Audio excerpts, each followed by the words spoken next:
Hello and welcome to Inside Indiana Business. I'm Gary Dick, coming to you this week from Terre Haute, the heart of the Wabash Valley, as our Engage Indiana series rolls into Vigo County in west central Indiana. This week, we assembled more than 300 business, political, and community leaders at Hulman Center for a discussion on key issues facing the regional economy. More on that in a moment. But first, I'm standing outside of the historic Hulman Co building in downtown Terre Haute, a more than 130-year-old landmark that sits in the heart of the city. It once served as headquarters for the Hulman Empire, including Clabber Girl, which is still manufactured here. As Terre Haute looks to its future, it is turning to this 7-story piece of its past to be a catalyst for new business, innovation, and growth. This is old warehouse space.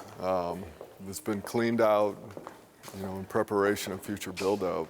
History runs deep in Terre Haute's Hulman building. It was constructed in 1892, really as a grocery and dry goods store. So I've told some people it's kind of like a 130-year-old Sam's Club.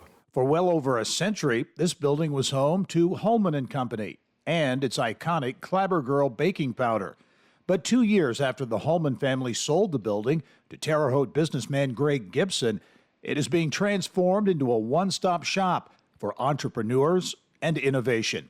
The Station co-working space has opened in the former Clabber Girl Bake Shop and Museum, the first of multiple agencies from the Terre Haute Chamber to local economic development and redevelopment agencies to locate in what is now known as the Hub. What we want is to be able to have anybody who's interested in starting a business, growing their business, anything having to do with business, to be able to walk through the doors of this building and access those services that they need. So if it's talking to the chamber, we're here. Talking to the Economic Development Corporation, they're here. If it's finding that landing space as a co-working space and you want to come to the station, it's here. To really have all of those resources in one place for people to be able to access is so important.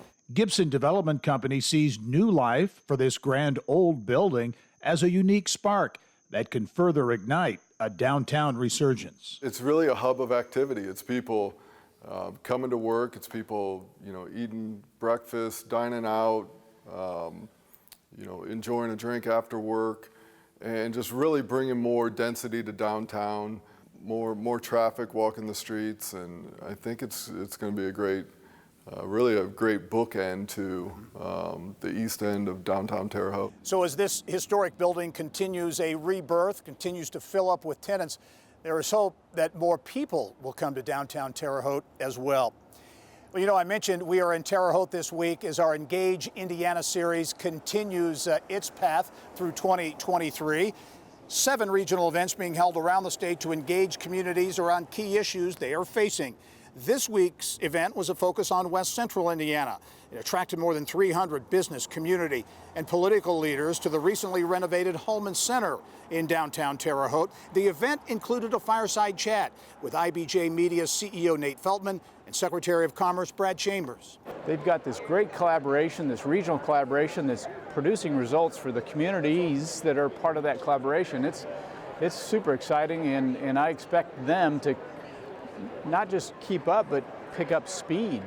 I expect this community to pick up speed and to have more momentum, and winning leads to more winning. Winning is contagious, and I think that's happening in Terre Haute. I moderated a panel discussion that generated conversation on challenges like available housing and also momentum that seems to be defying the detractors in the Wabash Valley. It's very similar to other communities all around Indiana and then really in the nation. We've just kind of historically underdeveloped and underbuilt for years, and now here we find ourselves with a high workforce demand. We don't have enough housing to really meet that need here. There was a lot of criticism, and it was always why Terre Haute instead of why not Terre Haute. And I think that's changed, and I'm really excited about what's happening. I think we've got a lot of potential to draw industry and new development and retail development, and I'm excited. Once that started and the investment that's followed and the enthusiasm for downtown and now the convention center and this beautiful renovation here and the parking garages and the whole feel of downtown is obviously dramatically different. And it's starting to spill out.